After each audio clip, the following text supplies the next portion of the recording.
Boa tarde, pessoal. Bem-vindos ao seminário Estudos de Produção, Pré-fabricação na construção da genealogia à economia política. Minha tarefa aqui é traçar um arco histórico da indústria da construção no Brasil. Essas duas imagens representam os extremos desse arco. Pouco mais de 150 anos separam as duas cenas no tempo. Em ambas, os, digamos assim, projetistas apresentam seus desenhos aos representantes do poder público. Mestre Valentim mostra o risco da reedição da igreja do antigo recolhimento de Nossa Senhora do Parto para o vice-rei Dom Luís de Vasconcelos no final do século XVIII. Oscar Niemeyer e Luz Costa observa Israel Pinheiro, então presidente da Companhia Urbanizadora da Nova Capital, a Nova Cap, e o presidente da República, Juscelino Kubitschek, analisarem os planos e a maquete do edifício do Congresso em Brasília. As imagens revelam a importância que o desenho tem na indústria da construção. O papel do desenho, assim como o da tecnologia construtiva e da organização do trabalho, serão minhas principais referências para falar da indústria da construção no Brasil. A intenção deste panorama é situar o tema da pré-fabricação e seus desdobramentos.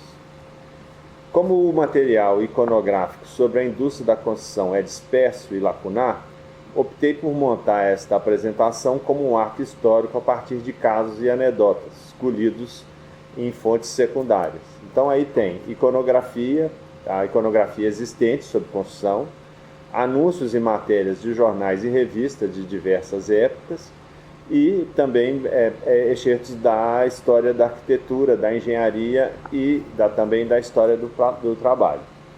Explorei esse material buscando destacar aspectos tais como regras de acesso à profissão, capacidade de controle, modalidades de contratação de serviços, objetos de contrato, organização dos canteiros, materiais e técnicas empregados na construção. Não se trata, obviamente, de um estudo exaustivo, mas de um esboço, um roteiro de pesquisa, um programa de futuras investigações. Por isso, esse panorama é um exercício de imaginação, deve ser tomado como um exercício de imaginação, porém baseados em agentes e fatores reais. Mas, antes de começar, eu devo fazer algumas ressalvas. A primeira é que eu preciso dizer que a definição de indústria adotada nesta apresentação não diz respeito à produção pelo sistema mecanizado. O termo indústria será tomado de modo amplo, envolvendo manufaturas artesanais, já que as unidades produtivas variam em importância, volume de recursos e escala, indo de simples reparos de manutenção até obras públicas de vulto, isto é, desde os pequenos canteiros até as chamadas fábricas, mais tarde, empresas de consultoria e construção. O período abordado começa no Brasil colônia, passando pelo Império, pela República Velha e chega à Era Vargas. Temos aí 3 tipos de produção no âmbito da indústria da construção. Produção artesanal.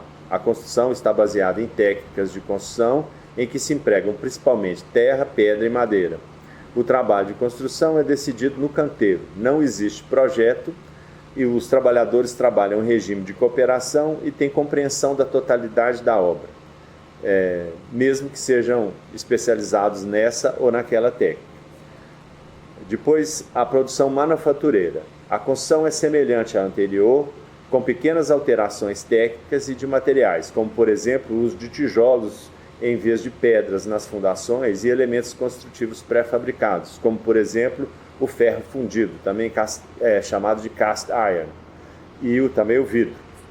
O trabalho é parcelado em tarefas distintas e conduzido a partir de um projeto, mas resta ainda aí um certo grau de cooperação entre os trabalhadores.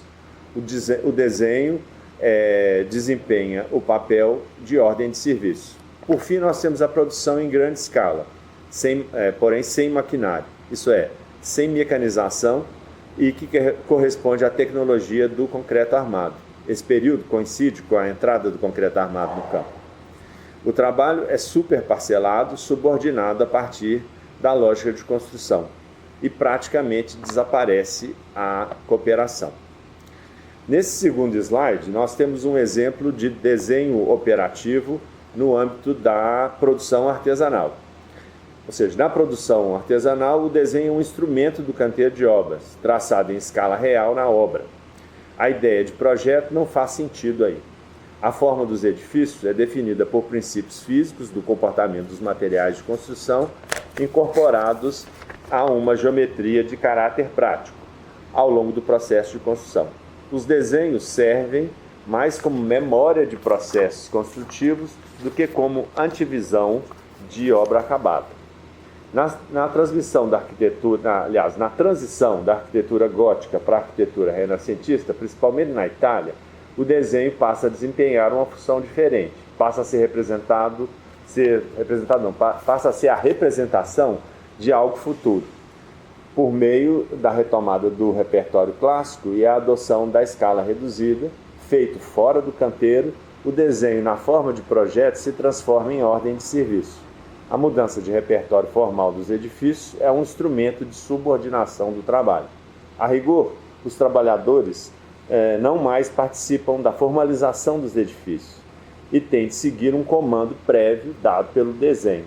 Eis aí o que Sérgio Ferro chama de subsunção formal. A autoria dos desenhos ganha importância junto com o arquiteto moderno.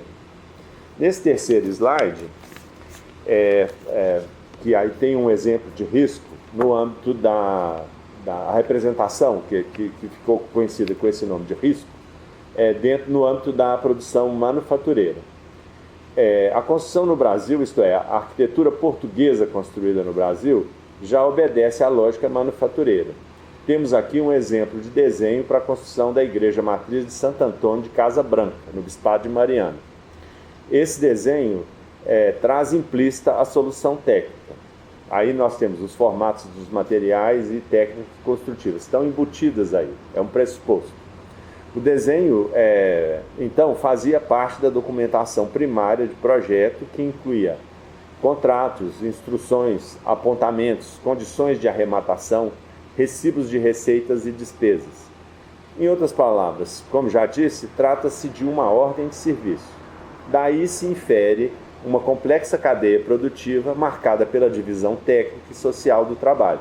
Nessa cadeia havia também trabalho especializado realizado por escravizados. A julgar pelo grau de detalhamento, trata-se de um desenho para quem já sabe como construir. A definição de técnicas e materiais está implícita. Note-se que não há representação de fundações, embora deles se possa extrair quantidades e fiscalizar a construção.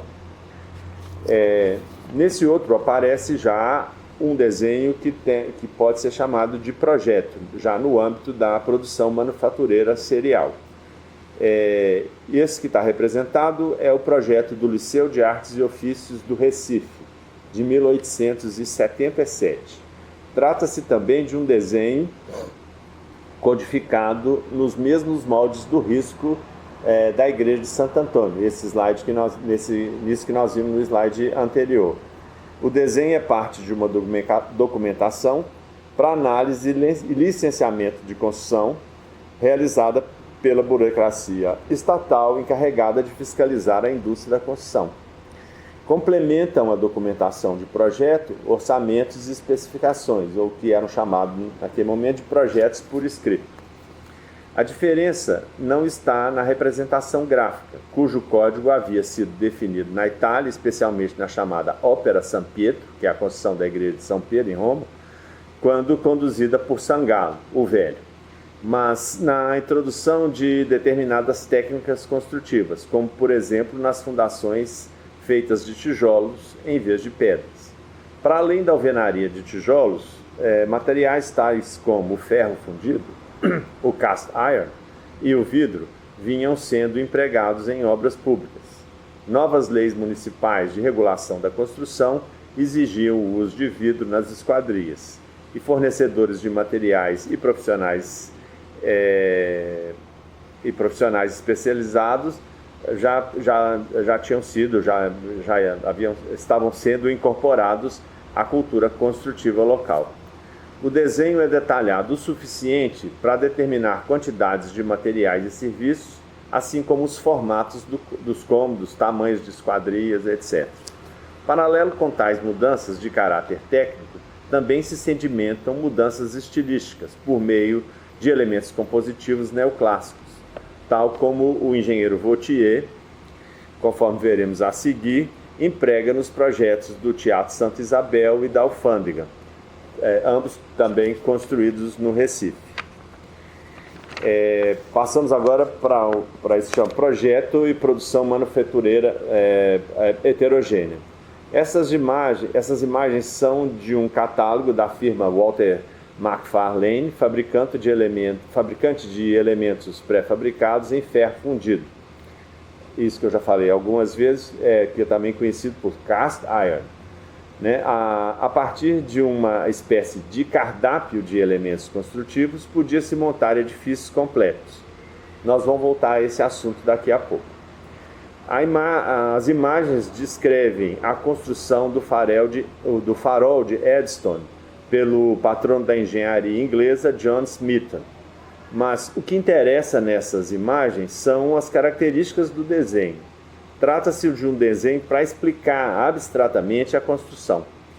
Embora a linguagem empregada seja relativamente mais fácil de ser compreendida por um leigo do que a anterior, esse desenho está permeado pela ideia de planejamento e controle, retratando mais um canteiro imaginado pelo engenheiro do que um canteiro real. Chegamos aí então ao que eu chamei de desenho técnico ou produção em grande escala sem maquinário. Esses desenhos fazem parte dos projetos estruturais dos edifícios do Congresso e dos Palácios da Alvorada e do Planalto, feito pelo engenheiro Joaquim Cardoso. Interessa observar aí a linguagem supercodificada empregada na representação da tecnologia do concreto armado, utilizada como instrumento de mando para uma ainda maior subordinação do trabalho nos canteiros. Somente um sujeito treinado é capaz de interpretar tal código e conduzir a obra. Eis aí o que Sérgio Ferro chama de subsunção real. Não é mais a forma do edifício, mas a tecnologia empregada em sua construção que funciona como uma arma do capital contra o trabalhador. Bom, entramos aí agora na narrativa propriamente dita. Então, nós vamos começar pela definição de ofício. Então, a primeira pergunta que se faz é assim: o que é um ofício no Brasil colônia? O termo ofício, a rigor, designa o conjunto das práticas definidoras de uma profissão, o ofício de carpintaria, por exemplo. Em sentido um pouco mais amplo, ofício designa também o conjunto de praticantes de uma mesma profissão, todos os carpinteiros, por exemplo. Finalmente, em sentido ainda mais amplo, o termo ofício é sinônimo de corporação, por vezes abrangendo mais de um ofício ou profissão. O ofício é também denominado bandeira, pois seus membros são sempre devotos de um santo, como, por exemplo, a Irmandade e Confraria de São José de Ribamar, de que trataremos daqui a pouco, que é o padroeiro dos carpinteiros. No entanto, no âmbito dos ofícios embandeirados, a devoção religiosa mescla-se com interesses comerciais e econômicos, sociais e políticos. As confrarias serão instâncias importantes de resistência dos oficiais para a manutenção do seu mercado de trabalho. Nós herdamos dos portugueses a forma de organização dos ofícios. Em Portugal havia a Casa dos 24, que representava 12 ofícios, cada um com 2 delegados escolhidos pelos pares. No Brasil, essa organização não era homogênea, variando no grau de rigor conforme a localidade. No Brasil colonial, no Recife, por exemplo, a organização era mais rigorosa do que em São Paulo do Piratininga. Limitações tais como o número de oficiais disponíveis, ou seja, indivíduos formados e munidos da carta de ofício emitida por um juiz de ofício, foram capazes de impor quebras na regra de acesso ao exercício profissional. Em geral, o ritual de acesso ao exercício público dos ofícios obedecia a um certo esquema. Primeiro, os candidatos faziam um exame perante os juízes do ofício, ou seja, os representantes da corporação. Em segundo, se aprovados, Os agora mestres prestavam juramento para bem servir ao público. Em terceiro, os oficiais pagavam uma fiança. Caso se tratasse de um escravo, a licença era tirada em nome de seus senhores. Nesse caso, os senhores poderiam explorar o trabalho dos chamados escravos de ganho. Uma vez aprovados pela corporação, os oficiais pedem licença à Câmara para exercer o ofício e passam a vender seus serviços e contratar aprendizes jornaleiros. Significava que eles podiam abrir uma loja, era o nome que se dava. É fato que no Brasil colônia, as corporações não chegaram a ser instituições fortes como na Europa. Apesar disso, aqui, as corporações dos ofícios embandeirados mantêm aprendizagem sistemática, ainda que não se tenha notícia de nenhuma forma escolarizada. A instrução de novos profissionais era feita pelo sistema mestre-discípulo. A posição social dos oficiais é negativamente afetada pela noção aristocrática de defeito mecânico, herdada da concepção de trabalho da tradição europeia. O estigma do defeito mecânico desqualificava, e de certo modo ainda desqualifica, o trabalho nos canteiros, sobretudo o trabalho manual, determinando o rebaixamento social daqueles que o executam e obstaculizando a ocupação de espaços nas esferas produtivas. É preciso lembrar que na antiguidade e no período medieval, a arquitetura ainda não é epistêmica, não tem sentido de conhecimento especulativo, teórico ou científico. Pode-se falar em ofício ou em ars mecânica, ou mais especificamente em ars edificandi. A elevação da arquitetura da condição inferior de arte mecânica à arte liberal, isso é, a uma condição privilegiada como a das ciências matemáticas e filosóficas, foi uma tarefa iniciada pelo projeto humanista da Renascença, que resultou na substituição gradativa do sistema das corporações e na elevação do status social do artista, de artesão pequeno burguês, que carregava o chamado defeito mecânico, já mencionado, passou a intelectual livre, pertencente a um grupo economicamente seguro e socialmente consolidado. Mas isso vai levar muito tempo. Repare-se aí que nessa ilustração, que é do século XVII e foi copiada de uma tumba de um mestre pedreiro morto em 1440, o mestre aparece segurando um compasso e um desenho. O compassinho na mão do mestre confirma a importância do desenho para a arquitetura e a construção, mas sobretudo para os profissionais que nelas atuam. Passamos agora a uma sequência de imagens, uma espécie de iconografia do canteiro, em parte aproveitada de um trabalho da historiadora Beatriz Bueno. Tá? Esse primeiro aí, na realidade, a gente vê uma paisagem de Ouro Preto que num determinado aspecto assim muito sutil aparece aí um andaime. É o máximo que dá para perceber. Num segundo, na verdade esse anterior é uma tela chamada Vista de Vila Rica, que é uma tela de 1822, feita por um artista chamado Julian Palieri. Nesse próximo, aí sim, Campinas, é de 1827, desenhada por um artista chamado William Burchell. Aí a gente vê nessa representação as paredes de taipa de pilão que ainda não receberam os revestimentos. E aí por isso a gente consegue ver esses pequenos orifícios assim e madeiras roliças de apoio das plataformas de trabalho. Isso aí tem um nome de cabodás. Nessa próxima imagem é a construção aí do Paço Imperial, do Palácio Imperial, de 1822 a 1826. É onde está hoje esse museu que foi incendiado, que era chamada Quinta da Boa Vista, né?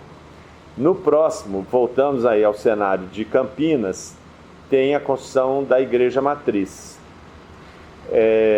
Na sequência, esse aí, na verdade, é um quadro que está na Sala dos Milagres, o Santuário do Bom Jesus de Matosinhos, em que se vê aí, na verdade, um ex-voto, né, em que aparece a ilustração de uma roda de tração, ou seja, um guindaste assim simples, em que está retratado também o acidentado em recuperação. Na verdade, o cara cai, o mestre, a pessoa que fez, encomendou esse ex-voto, cai do andaime, se machuca e faz uma promessa, que foi aí, como o pagamento da promessa está aí nesse quadrinho que está colocado aí na Igreja de Bom Jesus de Matosinhos, em Congonhas do Campo, né? A gente vê aí também, na próxima imagem, que é o Rio de Janeiro, 1909, é a montagem da estrutura metálica pré-fabricada, mais alvenaria de tijolos maciços. É a construção da Biblioteca Nacional. O canteiro aí parece necessidade de uma organização do trabalho baseada em cooperação. A gente volta nisso também depois. Por último, dessa iconografia, a gente vê a construção do Palácio da Alvorada em 1959, marcado por uma certa irracionalidade construtiva, que é a do canteiro do concreto armado. E essas imagens tem um acervo muito grande, feita por esse fotógrafo Gauthieron, esse fotógrafo francês, que é bastante conhecido. Mas fato é que a gente consegue perceber aí que não tem, sobretudo do período manufatureiro, a gente tem muito pouco material iconográfico. Tá. Então, agora nós vamos entrar nos casos, né? E vamos começar aí pela Fábrica do Matos, que é a construção da Fortaleza da Madre de Deus em São Pedro. Isso data de 1684. O português Antônio Fernandes de Matos chega ao Recife em 1671 e aí permanece até 1701. Ela é parte de uma corrente migratória que chega a Pernambuco 17 anos depois da expulsão dos holandeses. Em 1682, ele é admitido como irmão da Santa Casa de Misericórdia de Olinda. No âmbito dessa corrente migratória, muitos se tornaram grossos capitalistas, como aparece na literatura. O caso de Matos é um bom exemplo desse tipo de enriquecimento, pois ele chega ao Brasil como um mestre pedreiro licenciado e vai se tornar contratador de obras. Ele vai subindo na carreira, né? E por fim ele chega a ser juiz de ofício. Com muita habilidade para negócios, Matos contou com a colaboração de bons mestres pedreiros do Recife. Chegou a ter 98 escravos de suporte ao trabalho pesado. Também era proprietário de matas nos arredores do Recife e ele, de fato, assim, ele constituiu isso que se chamava naquele momento fábrica, né? Em um determinado momento eu até cheguei a pensar que a fábrica seria um canteiro assim, mais sofisticado, mas na realidade, ao que parece, a terminologia usada, a fábrica, esse termo, ele diz mais respeito ao negócio da construção do que propriamente ao recinto da construção, né? Um fato curioso, revelador da industriosidade de Matos, foi a construção da Fortaleza da Madre de Deus em São Pedro, que aparece no slide aí. Também conhecida como Fortaleza do Matos. A fortaleza foi construída no Istmo de Recife, incorporando uma coroa de areia já mapeada pelos holandeses. As especulações de Matos não se restringiam à indústria da construção, envolvendo também tráfico de escravos.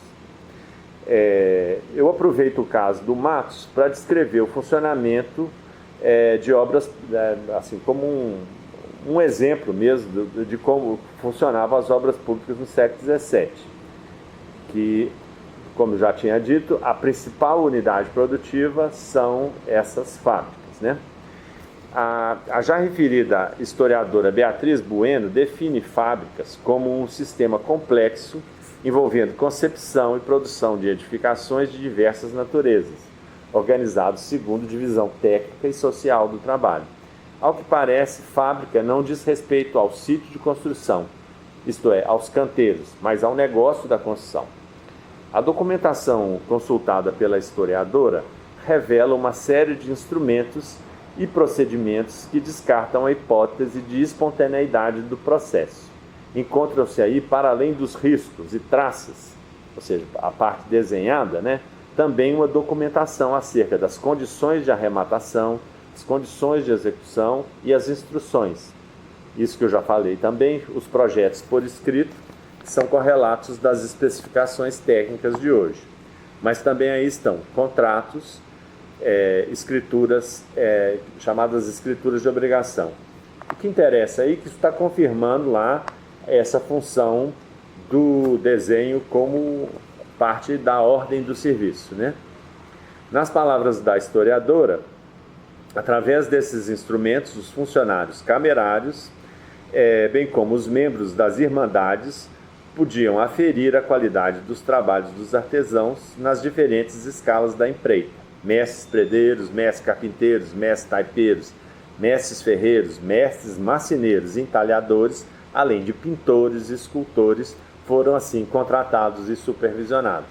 Ou seja, era um arranjo produtivo complexo, O processo de realização das obras, fossem elas militares, civis ou religiosas, obedecia a uma sequência determinada.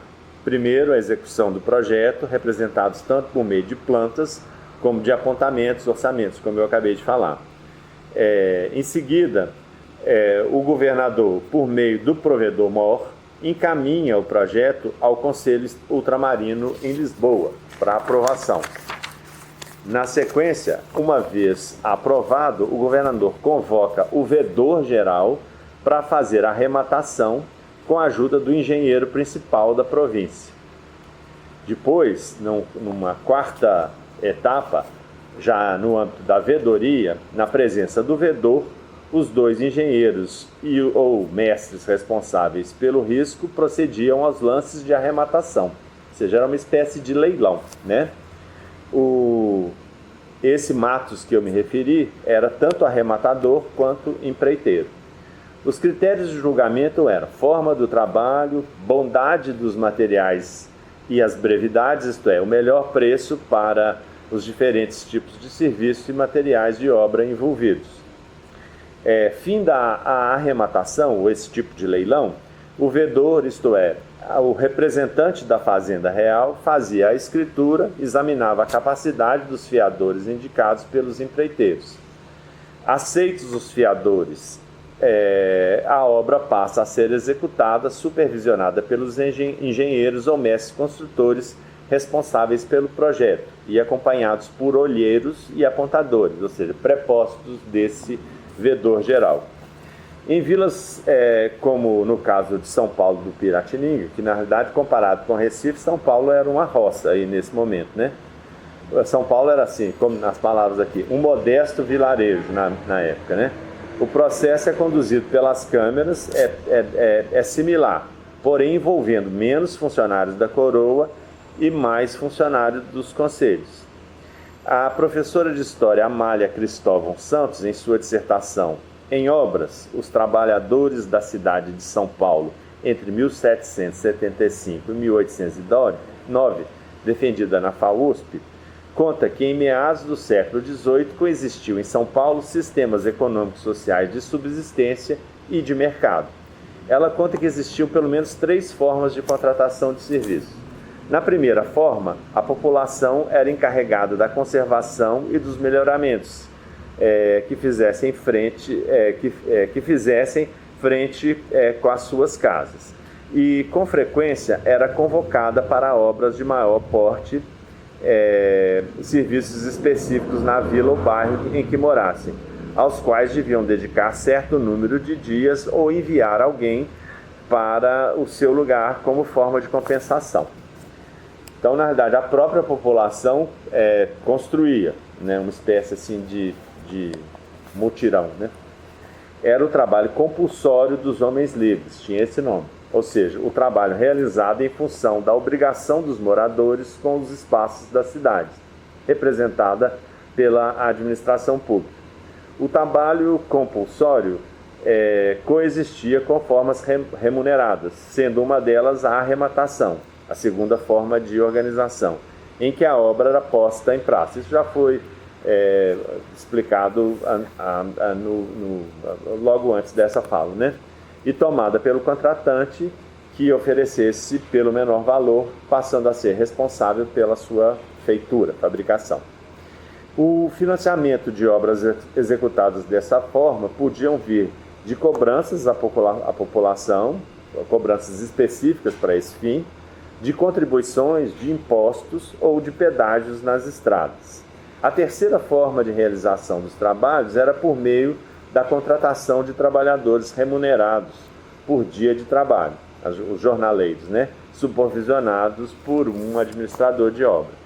Por fim, as edificações religiosas deviam ser submetidas às normas eclesiásticas e aí, ao invés de ir para o Conselho Ultramarino, eles iam para a tal Mesa da Consciência e Ordens em Lisboa. Isso é só um detalhe, né?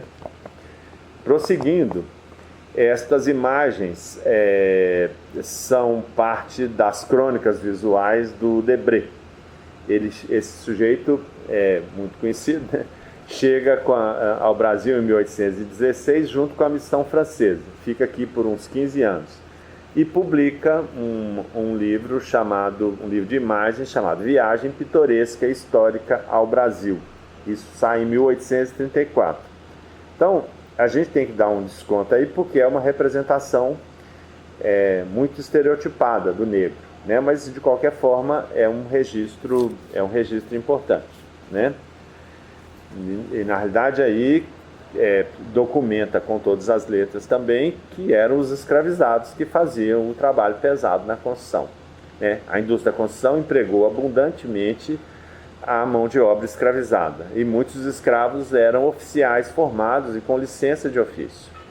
Mas mesmo tendo sido licenciados oficiais, eles enfrentavam um duplo obstáculo no âmbito da mobilidade social. Primeiro, o defeito mecânico, que é uma herança europeia, e segundo, a própria condição de escravizado.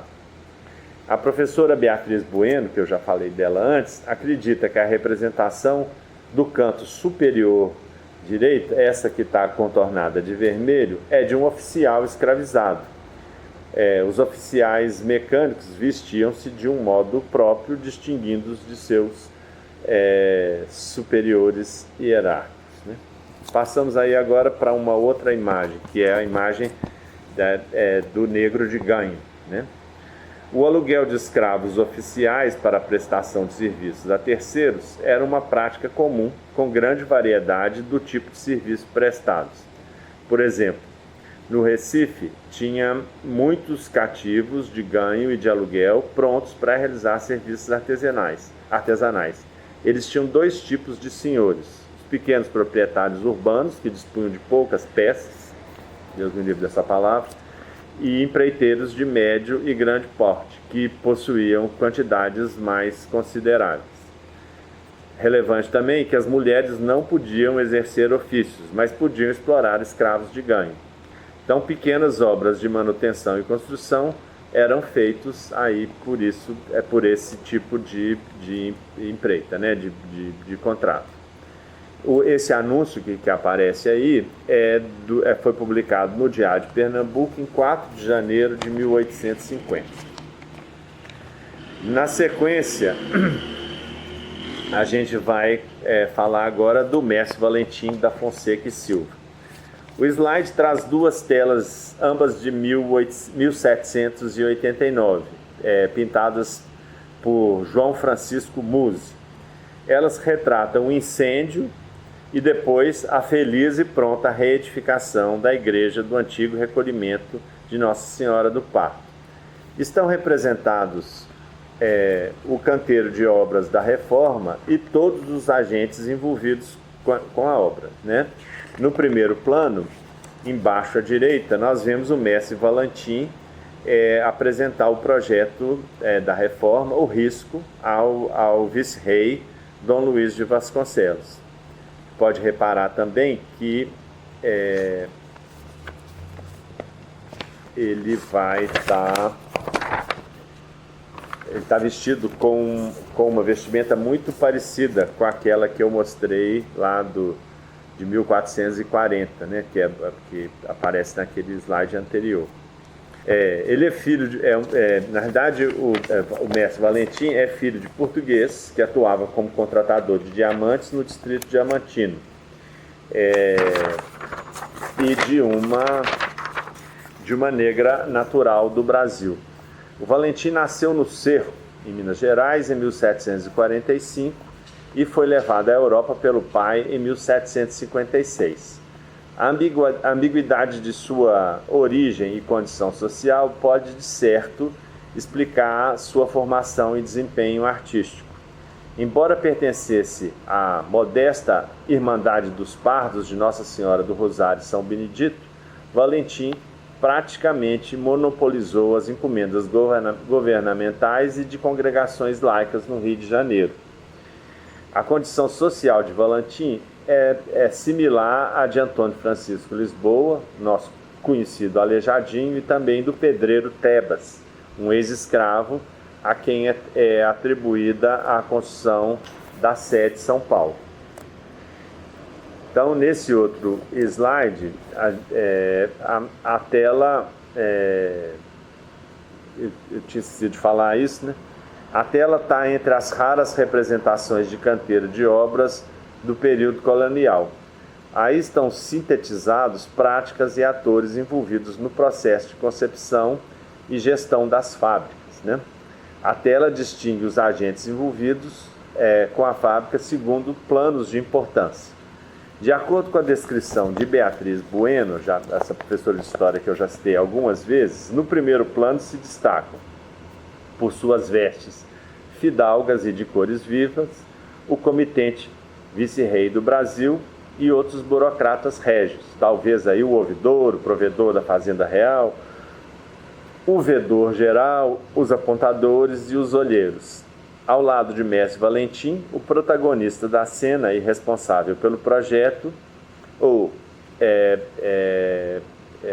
ela na verdade ela põe assim, quiçá a obra de empreita, mas me parece assim, muito pouco provável que não tenha sido ele, né? Risco em mãos, modéstia de atitudes e sobriedade nas vestes, o mestre mulato, de capa marrom e sapato, difere dos demais oficiais mecânicos representados no plano intermediário, de barrete preto, meia calça, descalços, junto dos escravizados. Ou seja, cada plano desse quadro, quanto mais ao fundo, assim, tem uma hierarquia, né, representada na disposição dos personagens dentro do quadro. Então, em meio aos atores sociais vinculados ao canteiro de obras, sobressaem os materiais destinados à reforma da alvenaria e da cobertura da igreja. Então, vemos aí telhas, tijolos, areias e madeiras.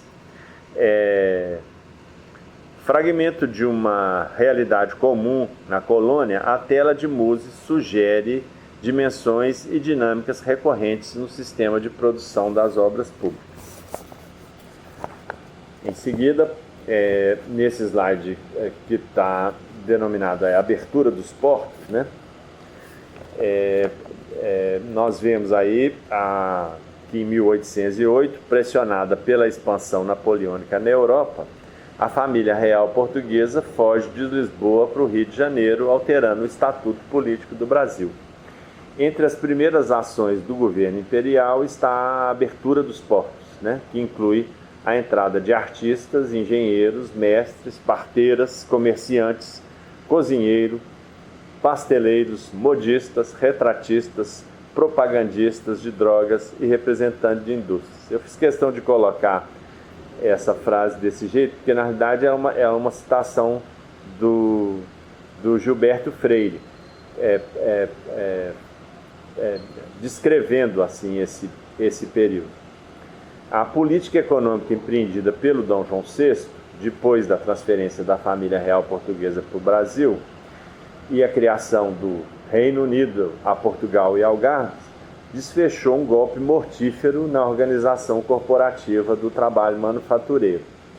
Com a implementação dos princípios do liberalismo econômico no Brasil, o regente conseguiu aquilo que as corporações impediam em Portugal, isto é, perder o privilégio de garantir para seus associados o monopólio do exercício de qualquer que fosse a arte. A abertura dos portos significou a entrada de novos produtos e de profissionais estrangeiros.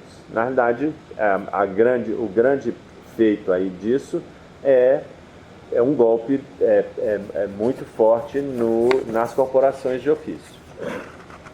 Então, na sequência disso, já começamos a ver os efeitos dessa história, né? Entre esses profissionais estrangeiros, que a abertura dos portos dá margem para que aconteça, estava a chamada Companhia dos Operários Alemães, que já eram trabalhadores assalariados. O historiador Francisco Pereira da Costa, em seu estudo histórico Retrospectiva sobre as Artes em Pernambuco, nos conta que o governo da província mandou contratar no estrangeiro uma companhia de artistas, mecânicos e operários para os trabalhos de obras públicas, que então tinham tomado grande desenvolvimento. Todo o pessoal da companhia era alemão, contratado em Hamburgo. A companhia compunha-se de 105 artistas, pedreiros, carpinteiros, canteiros, operários de diversos ofícios, né? Eles desceram em Recife, aportaram em Recife em junho de 1839. Ou seja, a gente tem que lembrar aqui que a abolição vai acontecer quase 50 anos depois, mas já estava sendo introduzido no âmbito dessa reforma liberal empreendida pelo Dom João VI. Já começou assim a contratação de trabalho assalariado no âmbito da construção, né? Os operários começaram logo seus trabalhos nas diversas obras públicas que se faziam na cidade, como o Teatro Santa Isabel, a Alfândega, o Cais, muitas pontes, né? E também no interior da província, na construção, como eu já citei, de pontes e estradas. Concluindo o tempo de contrato e dissolvida a companhia em 1843, uma grande parte dos operários se estabeleceu entre nós e começou a exercer as suas diversas profissões, difundindo, portanto, com a admissão de discípulos nacionais que aceitaram e mesmo de oficiais para os auxiliar. Isso aqui é uma descrição que eu estou lendo do historiador Francisco Pereira da Costa. Com a admissão de discípulos nacionais que aceitaram e mesmo de oficiais para os auxiliar, as regras e os preceitos e tudo quanto sabiam do adiantamento e aperfeiçoamento das artes que professavam. Então, a crise no setor açucareiro, que vai de 1818 a 1851, é provocada pela concorrência das colônias holandesas no Caribe, ou seja, eles expulsaram os holandeses de Pernambuco, que foram plantar cana no Caribe e começaram a produzir cana mais barata e em maior volume, instalando uma crise aí no setor açucareiro. Então, uma das primeiras providências que o governo provincial tomou foi aquecer a construção civil, né? Que assim, de longa data, um artifício. A história da arquitetura, se olhada por esse viés, ela revela isso assim, podemos falar desde as pirâmides, óbvio que mal comparando, mas, por exemplo, a construção das igrejas góticas, sei lá, uma série de obras públicas internas assim, às cidades, elas eram utilizadas assim como um acelerador do movimento de produção. Então, assim, a província de Pernambuco também contrata na França esse engenheiro politécnico chamado Louis Léger Vautier, exatamente para tratar tanto das obras públicas do Recife, quanto para dar consultoria aos engenhos para a melhoria do seu maquinário e dos modos de operar aí, com a cana-de-açúcar no âmbito da produção dos engenhos, né? Então agora vamos aí para o caso do Vautier no Recife. O caso do engenheiro Vautier ilustra bem o tipo de profissional atraído pelo governo da província de Pernambuco. Gilberto Freire dedicou a Vautier o livro Um Engenheiro Francês no Brasil e fez publicar o Diário Íntimo do Engenheiro Vautier, fonte de dados para esse primeiro livro mencionado. O livro é marcado pelo foco nos microagentes do cotidiano. Na realidade, fala-se que o Gilberto Freire fez aqui no Brasil uma coisa muito próxima da microhistória, né? E sem ter nenhum contato com esses autores italianos, né? E pela utilização de fontes primárias inusitadas para a época. E, na verdade, ele usa muito como material primário anúncio de jornal e correspondência consular. Então, assim, ele estava muito interessado naquilo que era o cotidiano mesmo, né?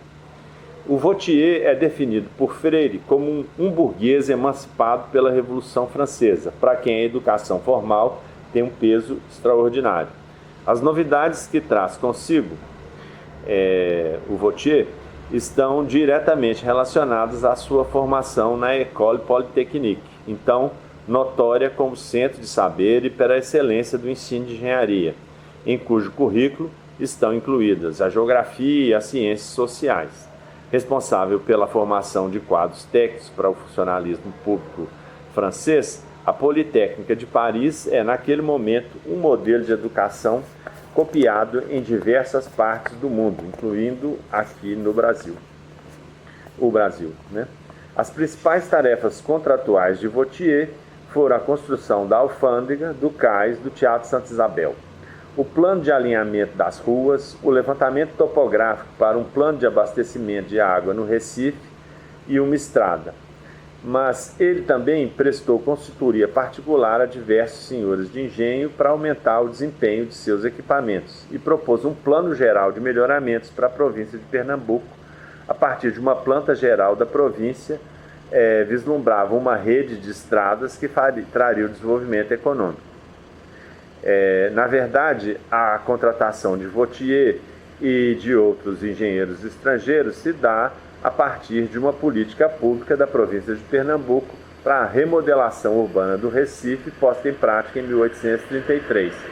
Como já foi dito, a ampliação do mercado de obras públicas é uma forma de combate à crise econômica do setor açucareiro. Então, ainda continuando um pouco ainda no âmbito do Vautier, Vautier encontra no Recife um campo profissional disputado, enfrentando diversas querelas. Exemplos disso são a solução para as fundações do Teatro Santa Isabel, em que ele impõe a utilização de tijolos maciços em vez de pedras, e também a querela com seus colegas engenheiros Conrado e Belargue em torno da solução técnica para o sistema de abastecimento da água do Recife. Sua solução é preferida, apesar dos supostos erros aprontados em relação ao projeto vencedor. O debate técnico é publicado pelo Diário de Pernambuco em 6 de maio de 1842. Passamos aí agora para apreciar o impacto dos produtos manufaturados europeus sobre os edifícios. Ou seja, em 1821, 13 anos após a abertura dos portos, já aparecem reclamações sobre o impacto dos produtos manufaturados ingleses no jornal Gazeta do Rio de Janeiro. O historiador Pereira da Costa, em seu já citado Estudo Histórico Retrospectivo sobre as Artes em Pernambuco, aponta que o barateamento das construções em razão do desaparecimento do oficial de cantaria e pela economia de salário que adveio com o novo sistema de moldes e símplices nas obras de ornamentação e na feitura de cornijas e janelas e outros trabalhos menos complicados, não só da arte de pedreiro, como também de carpintaria. Desapareceram também as profissões de latoeiro e caldeireiro. Na realidade, o que ele está querendo dizer aqui é que o impacto que esse tipo de tecnologia impôs aqui ao mercado brasileiro foi de liquidar com determinado tipo de profissão e porque conseguiam produtos manufaturados, ou seja, prontos e acabados por um preço muito, muito menor. Essas imagens agora do cast iron é um exemplo típico disso, né? As imagens do catálogo de peças de ferro fundido da firma, já citado também, Walter Macfarlane, de Glasgow, primava pela racionalização da produção, desde a pesquisa sobre ligas metálicas até a fabricação e logística de transportes de equipamentos variados, tais como bancos, bebedouros, lareiras, ferro de passar roupa, mas também de componentes construtivos pré-fabricados, tais como tubulações, pilares, vigas, painéis de vedação, grades, escadas, balcões a partir dos quais se produzia edifícios portáteis, montáveis e desmontáveis em qualquer parte do mundo. O historiador da arquitetura Geraldo Gomes da Silva, em seu livro Arquitetura do Ferro no Brasil, demonstrou que a utilização do ferro, tanto na produção de máquinas e utensílios, quanto no espaço construído, estava mais sujeita à lógica do capital do que à lógica construtiva. O ferro era um material conhecido já havia milhares de anos e seu emprego em larga escala em construção, graças ao barateamento de seu custo de produção, foi uma estratégia de superação da crise do capitalismo de final do terceiro quartel do século XIX. A industrialização da construção não era novidade, pois se conhecia na Europa o tijolo industrializado desde o século XV. Então, na realidade, a produção de componentes pré-fabricados não era nenhuma novidade. E na verdade, isso, a motivação da produção de cast iron e da distribuição nele no mundo inteiro foi que os ingleses se viram lá com uma produção enorme de aço e sem muito ter o que fazer com aquilo. Então, na verdade, foi uma estratégia de mercado, né?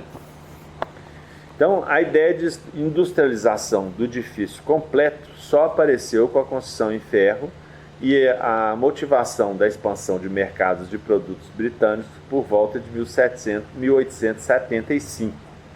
A engenharia inglesa das pequenas oficinas e fabriquetas foi responsável por estabelecer os métodos da industrialização da construção, ou seja, as ideias de estandardização e coordenação modular, sobretudo, a diferenciação entre sistemas abertos e fechados, produção em escala de elementos idênticos, né? A promoção de vendas e o marketing internacionais, sistemas integrados de acondicionamento e distribuição, procedimentos racionalizados de montagem. Ou seja, os caras conseguiam pôr um edifício em qualquer parte do mundo e tinha uma coordenação enorme, assim, porque o tamanho das peças tinha a ver, obviamente, com a capacidade das máquinas, mas também com o tamanho de vagões de trem, do jeito que eles podiam ser acondicionados nos navios, etc. Tinha, assim, um esquema de produção muito bem azeitado. A arquitetura do ferro no Brasil foi, antes de tudo, uma mercadoria importada. Nada das ideias de racionalização, no entanto, vai ser incorporado pela tecnologia do concreto, que se implantaria cerca de 50 anos depois. Ou seja, veremos aí que a arquitetura e a construção em concreto armado, ela, no âmbito da racionalização construtiva, ela é um passo atrás, né? Então, agora vamos dar aí exemplos de como que os canteiros foram se transformando, né, nesse período. Então,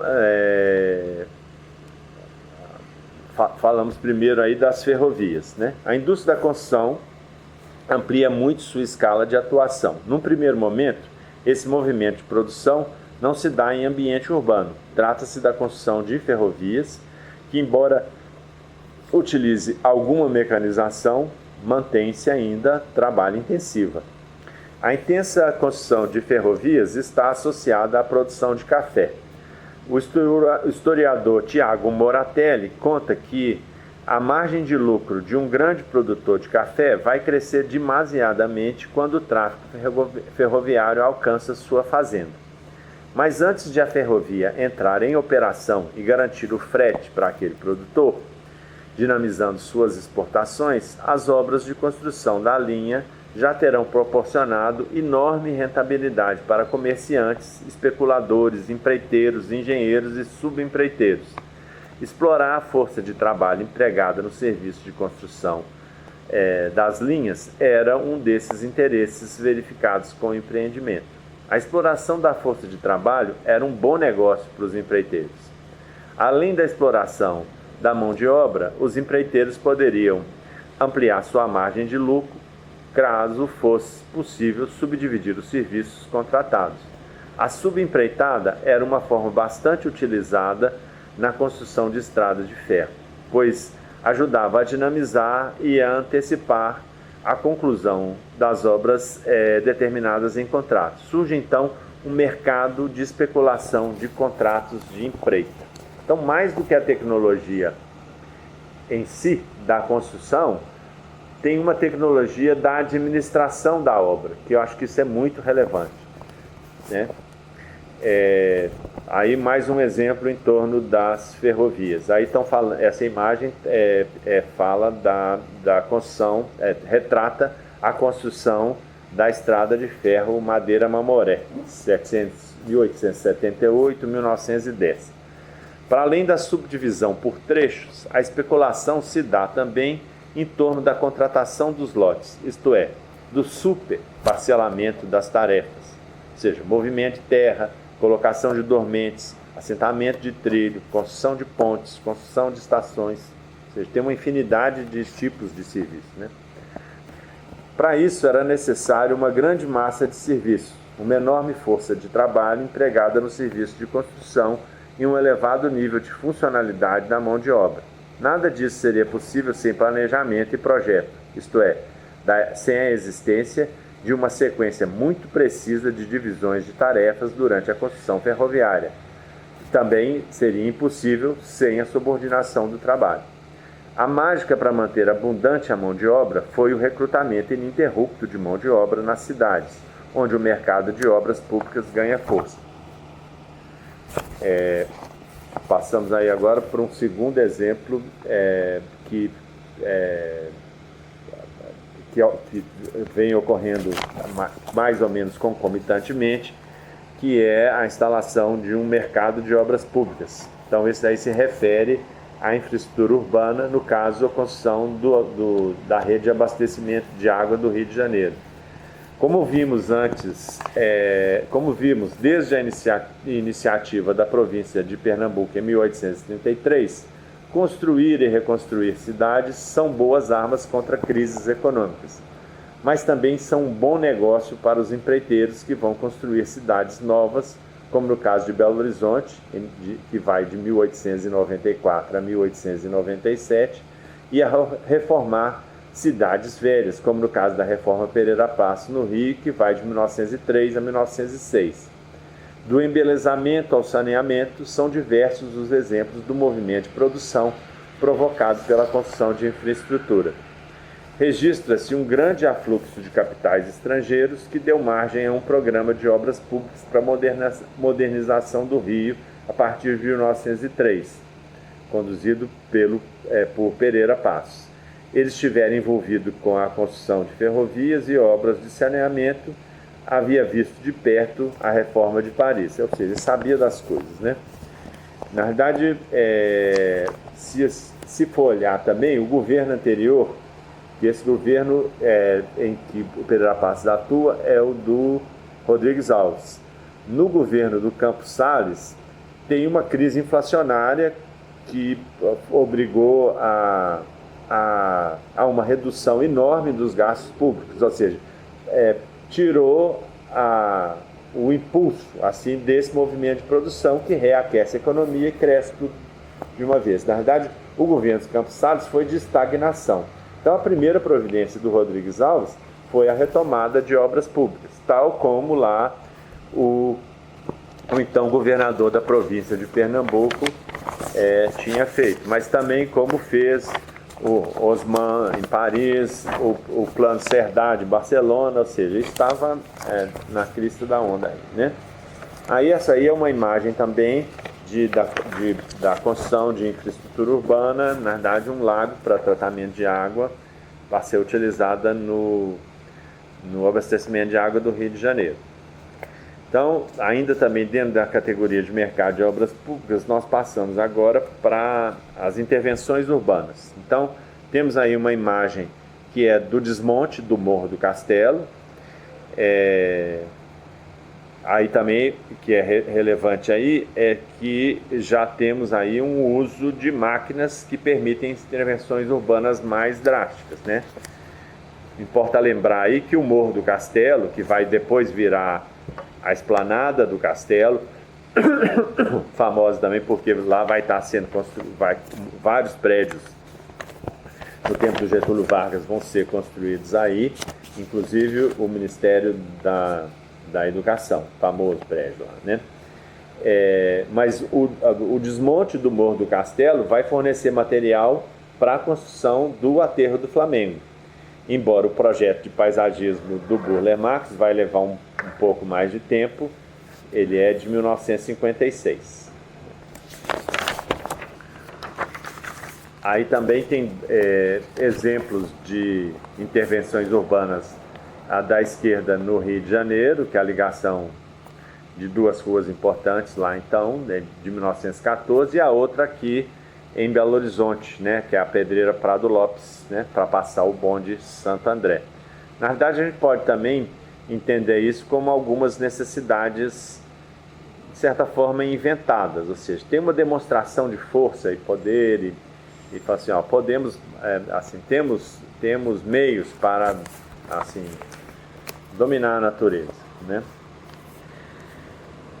Mercado de obras públicas, já agora falando de equipamentos urbanos, né? Essas aí são imagens da construção da Biblioteca Nacional no Rio de Janeiro, que eu já tinha mostrado umas imagens antes, mas o que se observa aí é o emprego de estruturas metálicas e de elementos construtivos pré-fabricados, né? Seguindo aí, ainda na Biblioteca Nacional, esse slide se observa a construção de paredes e abobadilhas de tijolos maciços. Em ambos os casos, trata-se de trabalhos executados por mão de obra qualificada. Daí para frente, à medida em que a tecnologia do concreto armado se implanta, ocorrerá uma desqualificação generalizada da mão de obra da construção. Ainda que o discurso da empresa capitalista busque legitimar o emprego da mão de obra desqualificada, leia-se, barata, a adoção da tecnologia do concreto vai prescindir da mão de obra qualificada e poderá ser interpretada como fomentadora da desqualificação. Os movimentos de resistência dos trabalhadores da construção serão desmobilizados pela troca do sistema tecnológico. A racionalidade e a qualidade construtiva serão abandonadas, né? Importa, então, entender o que ocorre no âmbito da organização dos trabalhadores e as artimanhas das empresas capitalistas em subordinar o trabalho e rebaixar os salários. O concreto armado serve como uma luva aí ao intento das empresas. Não é minha intenção aqui, tampouco caberia nesse espaço de tempo, historiar a formação da classe operária no âmbito da construção. Para fazer um esquema resumido do período, toma emprestada a periodização feita por Boris Fausto em seu livro Trabalho Urbano e Conflito Social, de 1983.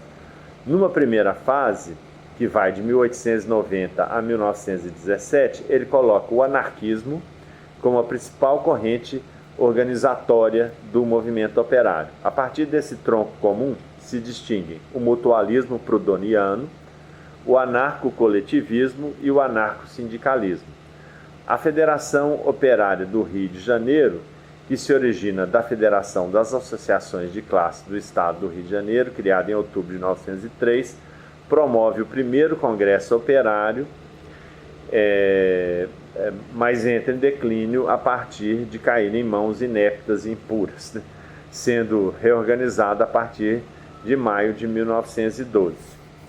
Então, na realidade, os operários percebem claramente uma certa... Na verdade, pressionados lá por baixos salários e uma organização assim dos empregadores para o rebaixamento do salário, né? Então, vamos aí aos trabalhadores organizados 1.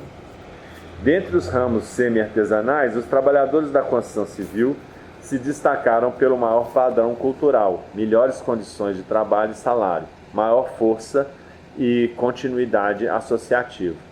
Uma enorme distância separa a estrutura do ramo de princípios do século aos dias de hoje, tanto sobre o aspecto da organização das empresas como da desqualificação operária. Um antigo militante de Santos contrasta em suas memórias o estivador oprimido, descalço, propenso à bebida, com o trabalhador da construção civil. Digamos assim, o trabalhador da construção civil era uma espécie de elite do operariado, né? Que almoçava na obra, tinha a hora do café, trocava de roupa para trabalhar, andava calçado.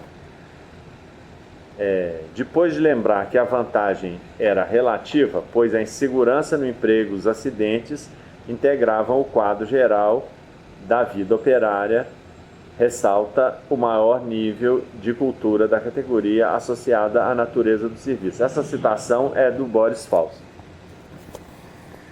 Então, nesse outro slide, do Trabalhadores Organizados 2, podemos, assim, essas são memórias de Severino Gonçalves Antunha, que está num livro chamado Socialismo e Sindicalismo do Brasil. Os trabalhadores da construção civil tinham um índice menor de analfabetos, liam alguma coisa e tinham certas veleidades artísticas. Naquele tempo, as fachadas dos prédios eram bastante enfeitadas, e mesmo os interiores. Daí o esforço que muitos faziam para adquirir conhecimentos de escultura, modelagem e principalmente desenho geométrico, para conhecer escalas e rudimentos de arquitetura. Então tinha, na realidade, um esforço. Fato é que os trabalhadores, ocorre aqui uma coisa similar ao que o Sérgio Ferro conta que teria acontecido no século XIX na França. Os trabalhadores, eles chegaram a um nível tal de organização que eles, assim, não importa, eles chegaram a requisitar o comando da indústria da construção, porque na verdade eram eles que sabiam de fato, assim, que tinham o conhecimento do saber fazer em relação àquilo, né? E na verdade eu entendo isso como uma das razões para o concreto entrar em campo, né? Como é o próximo slide aí, né? Concreto entra em campo. Então o concreto entra em campo, como afirma Sérgio Ferro, como uma arma contra a mobilização dos trabalhadores. Se num primeiro momento a desmobilização se dá pelo desenho, aquilo que a gente chamou de subsunção formal, aí uns já muito antes, né, centenas de anos antes, na transição lá do gótico para o Renascimento, aqui ele se dá se lá ele se dava pelo controle implícito do projeto por meio da subsunção formal, nesse momento a arma é a tecnologia do concreto por meio da subsunção real. A tecnologia do concreto chega ao Brasil na forma de patentes. O sistema ENEBIC, como a gente vê aí no anúncio, tinha representantes no Brasil, né? Em 1926, inaugura-se a primeira fábrica de cimento, principal insumo do concreto, no âmbito da política de substituição de importações. A partir daí, inicia-se uma campanha pela legitimação do concreto. Aí nós vamos ver agora diversos exemplos, a maioria deles colhidos numa revista que chama A Casa, que na verdade não era uma revista técnica, era uma revista assim, que trazia notícias, relatos e tudo mais, alguma informação técnica, mas era também uma revista assim, que tratava assim, da casa, de uma maneira, como o próprio nome diz, uma correlata assim, de uma casa Cláudia, né? A campanha de legitimação do concreto armado vai se dar em muitas frentes: na publicidade, na popularização, na prática profissional da arquitetura e da engenharia, no ensino de engenharia e arquitetura, na ampliação do mercado imobiliário e de obras públicas.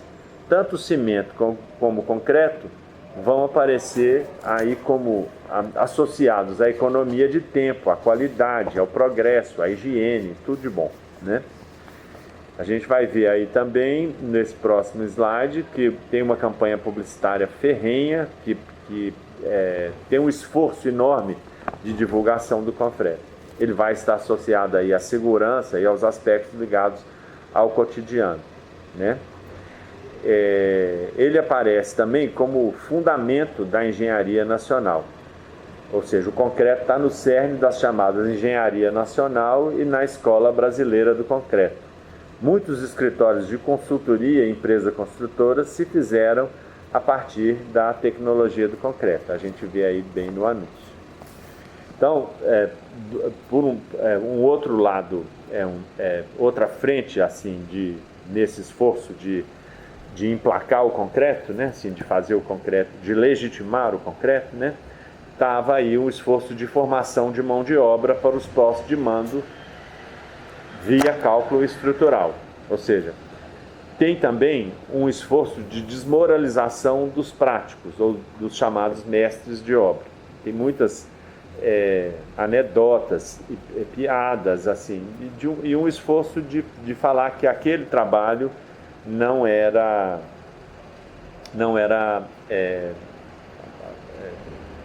sobretudo não era moderno, né? Não condizia com o tempo, né? com a época, né? Então, junto com a afirmação da engenharia e da arquitetura nacionais, o conhecimento sobre o concreto, especialmente o cálculo estrutural, foi, e nós sabemos muito bem ainda fator de distinção entre diplomados e práticos. O diploma desmobilizou o poder dos mestres de obra práticos.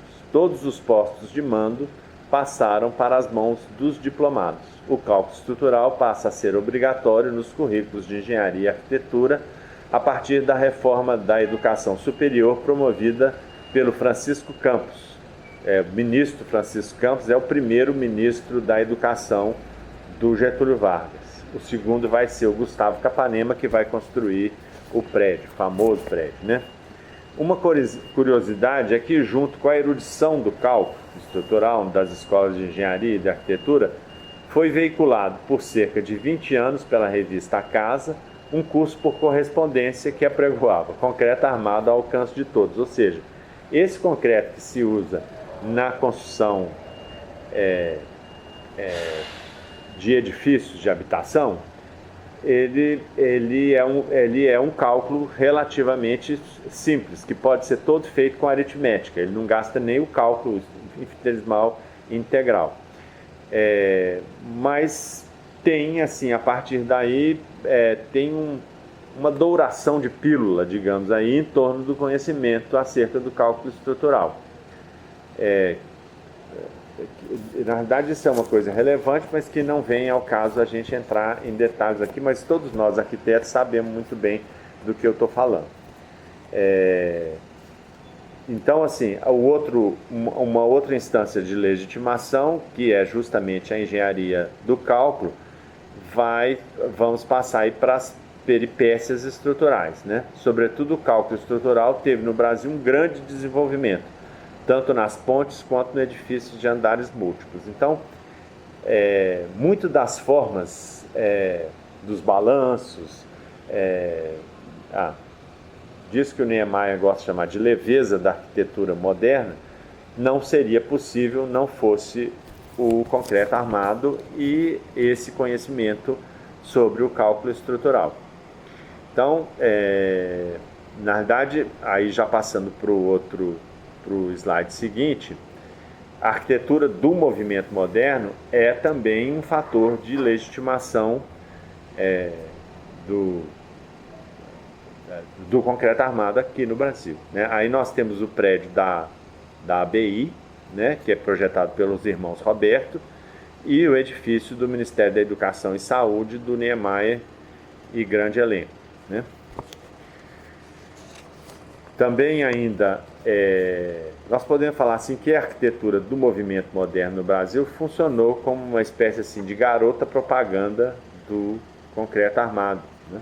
Aparece aí, inclusive, em propagandas de cimento. Por um outro lado também, houve um esforço de popularização do concreto, né? Porque ele vai aparecer aí nos movimentos, nos monumentos, mas ele vai também ser muito utilizado na chamada arquitetura ordinária ou até na arquitetura, ou seja, nos assentamentos precários. Em qualquer favela de Belo Horizonte você vai achar o concreto armado usado a rodo, como se diz, né? Aí nós temos a imagem do Cristo Redentor, do edifício do jornal À Noite, que foi um endereço muito importante no Rio naquele momento, e o edifício Rex, que tem um cinema no primeiro pavimento e mereceu aí uma peripécia estrutural para conseguir colocar um edifício em cima, né? Aí agora também importa muito esse gráfico que está sendo mostrado aí, que é também uma espécie de curiosidade, mas que faz a gente, provoca assim, perguntas interessantes, né? Pode ser uma pista para investigações futuras, quando a gente observa aí o que está acontecendo na conjuntura de instalação da tecnologia do concreto no Brasil, no âmbito assim, da curta duração do evento, né? O gráfico foi gerado a partir de preços publicados na seção de composição de custos da revista A Casa entre 1924 e 1941. A linha cheia escura é o preço do cimento e a linha clara o salário dos operários. Ora, depois de implementada a produção nacional, o preço do cimento sobe extraordinariamente, o que pode ser indício de um monopólio dos fabricantes do cimento, né? O concreto, antes controlado via patentes por poucas firmas construtoras, passa por um processo de normalização para o qual a matematização dos processos empíricos das patentes é posta em prática.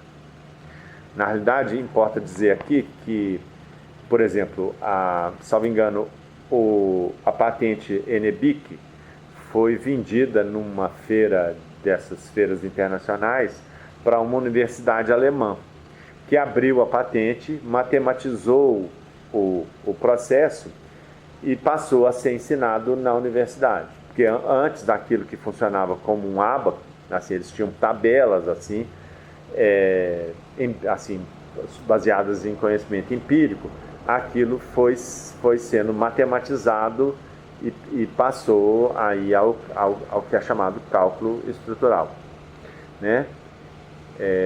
A rigor, o que faz o grupo social dos diplomados, arquitetos e engenheiros, é aplicar as normas técnicas e assumir os postos de mando da cadeia produtiva do concreto. A norma técnica está a serviço da mercantilização dos produtos da arquitetura e da engenharia. Bom, chegamos então ao último slide. E a título de conclusão, vou fazer alguns comentários a partir desse slide geral, que da linha do tempo, que de certa forma sintetiza minha fala e serve para situar os eventos, ou seja, os casos de que eu tratei ao longo dela. Obviamente, falta costurar muita coisa aí. Sobretudo, é preciso rever essa história, completar as lacunas, mas sempre num jogo, tentando fazer um jogo entre as escalas, entre o que é micro e o que é macro, tentando situar os casos dentro do fluir da história, digamos assim. Mal comparando, seria fazer um jogo entre o que antes era chamado de história geral e o detalhe de cada circunstância narrada, algo próximo, mal comparando também, ao da microhistória. Eu gostaria também de enfatizar a sequência de eventos por que passou a Confraria e Irmandade de São José de Ribamar dos Quatro Ofícios Anexos, até se transformar em Sociedade dos Artistas Mecânicos e Liberais de Pernambuco. É uma história de ascensão social, me parece. Os artífices se articulam para garantir seus privilégios e reserva de mercado, mas ao longo dos séculos 17 e 19 vai ocorrendo uma espécie de mudança de mentalidade e acabam por estabelecer um partido político, digamos assim, pequeno burguês, depois da Revolução Praeira de 1843. Em seguida, assumem a gestão do Liceu de Artes e Ofícios de Pernambuco, para o qual foi construído um edifício junto ao Teatro Santa Isabel, na Praça da República do Recife. Logo se tornarão empresários capitalistas e empreendedores. Um outro aspecto que é relevante a falar é que, a partir dos casos e das sequências apresentadas, nós percebemos que o trabalho pesado feito pelo escravizado torna-se o trabalho pesado assalariado, de baixa qualificação, o peão, digamos assim. Quando olhamos para cada situação como uma rede de agentes e fatores, à moda do que o John Law fala lá no seu texto, que ele chama no texto de rede heterogênea, percebemos que cada arranjo produtivo vai ser modelado segundo as características e disponibilidades locais, mas também por uma lógica global, por uma espécie de motor econômico, sobretudo guiado pelos interesses do capital. Para concluir, eu gostaria de explicar rapidamente o caráter desse seminário, as motivações dele também. Ele é um dos produtos da pesquisa de pós-doutorado do professor da UFOP, Clécio Magalhães do Vale, que foi desenvolvido no MON com orientação minha. Com relação a isso, eu gostaria de aproveitar para agradecer o auxílio luxuoso da professora Silke Kapp, tanto na construção da proposta quanto na sua concretização. Penso que a estrutura e a articulação do seminário podem ser pensadas da seguinte maneira. O que acabei de apresentar deve ser percebido como um panorama, em escala macro, olhando de longe e, ao mesmo tempo, de casos na escala micro. A partir do que apresentei, não é difícil perceber o quão lacunar é esse panorama, que deve ser eternamente revisto, reparado e reexplorado. E essas, revisão, reparação e reexploração, são possíveis somente no nível micro, me parece. As monografias vão preenchendo as lacunas. O nível macro é sempre uma interpretação, também sempre revista, reparada e reexplorada, que deve ser constantemente criticada. Eu situo o Clécio, que vai fazer a próxima palestra, nesse ponto marcado em preto. no slide. Assim, aqui nessa minha representação, né? Digamos assim, um momento em que o projeto desenvolvimentista brasileiro deu margem a uma aposta na racionalização construtiva e na mecanização da construção. A escala dele é micro, pré-fabricação de casas no Brasil entre 1930 e 1970.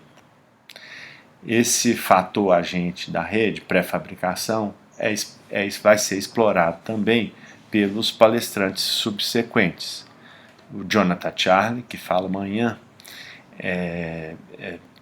vai ter uma palestra intitulada Mundo Pré-Fabricado, que trata da indústria da construção na União Soviética.